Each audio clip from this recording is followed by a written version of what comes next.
নমস্কার বন্ধুরা, ডলির রন্ধনশালা সবাইকে স্বাগত। আর আজকে তোমাদের সাথে শেয়ার করব শীতের পাঁচমিশালি সবজি দিয়ে ছোট মাছের চচ্চড়ি।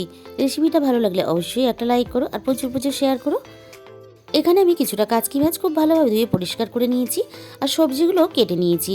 এখানে শিম নিয়েছি আর নিয়েছি কাঁচা টমেটো, আর এখানে নিয়েছি লম্বা লম্বা করে আলু কেটে নিয়েছি, আর নিয়েছি এখানে ওলকপি এরকম পাতলা পাতলা করে একটু কেটে, আর এখানে অল্প একটু বেগুন নিয়েছি, আর কিছুটা পালং শাক আমি কেটে খুব ভালোভাবে পরিষ্কার করে ধুয়ে নিয়েছি।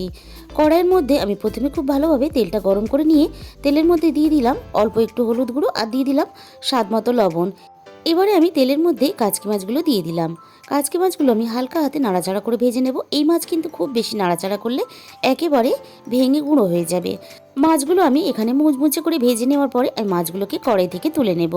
শীতের সময় বাজারে প্রচুর পরিমাণে এই মাছ পাওয়া যায়, আর এই মাছগুলো খেতে কিন্তু দুর্দান্ত স্বাদের হয়। ওই একই কড়াইয়ের মধ্যে আমি প্রয়োজন মতন আরও একটু তেল দিয়ে দিলাম, আর প্রথমে আমি টমেটোগুলোকে তেলের মধ্যে দিয়ে নাড়াচাড়া করে আমি এখানে ভেজে নেব। টমেটোগুলো আমরা ভাজা রেডি হয়ে গেছে। এবার টমেটোগুলো আমি তেলে থেকে তুলে নিলাম। ওই একই তেলের মধ্যে আমি ফোড়নে প্রথমে দিয়ে দিলাম গোটা জিরে, আর দিয়ে দিলাম কেটে রাখা আলুগুলো নাড়াচাড়া করে আমি খুব সুন্দর করে লালচে করে ভেজে নেব। আলুগুলো ভেজে নেওয়ার পরে আমি শিমগুলো দিয়ে দিলাম। শিমগুলো আমি এখানে নাড়াচাড়া করে সুন্দর করে ভেজে নেব। শিমগুলো আমার একটু ভাজা ভাজা হয়ে এসেছে। এরপরে আমি এখানে দিয়ে দিলাম ওলকপিগুলো আমি একইভাবে নাড়াচাড়া করে ভেজে নেব। এরপর আমি কেটে রাখা বেগুনের টুকরোগুলো দিয়ে দিলাম। এবার সমস্ত সবজিগুলো একসাথে আমি নাড়াচাড়া করে ভাজতে থাকবো। এরপরে আমি এখানে দিয়ে দিলাম স্বাদ মতো লবণ দিলে সমস্ত সবজিগুলো অনেকটাই নরম হয়ে আসবে। সবজিগুলো নাড়াচাড়া করে নেওয়ার পরে এখানে আমি 1 চামচ পরিমাণ দিয়ে দিলাম আদা বাটার সাথে আমি সবজিগুলো আবারও একটু নাড়াচাড়া করে ভেজে নিয়ে আমি সামান্য পরিমাণ জল দিয়ে দিলাম যাতে না মশলাগুলো পুড়ে যায়। দিয়ে দিলাম 1/2 চামচ পরিমাণ হলুদ গুঁড়ো, আর দিয়ে দিলাম 1/2 চামচ পরিমাণ ঝাল লঙ্কার গুঁড়ো, দিয়ে দিলাম 1 চামচ জিরের গুঁড়ো আর 1/2 চামচ পরিমাণ ধনে গুঁড়ো, আর আমি এখানে দিয়ে দেবো স্বাদ মতন অল্প একটু চিনি। এবার সমস্ত মশলা দেওয়ার পরে মশলার সাথে সবজিগুলো খুব ভালোভাবে আমি এখানে কষিয়ে নেব।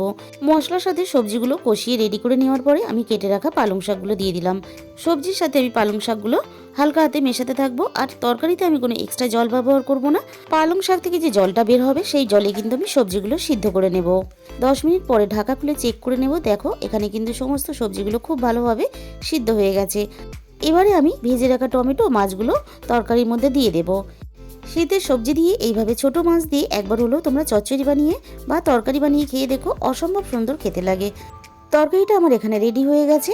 তাহলে বন্ধুরা, আজকের রেসিপিটা ভালো লাগলে অবশ্যই কমেন্টের মাধ্যমে জানিও।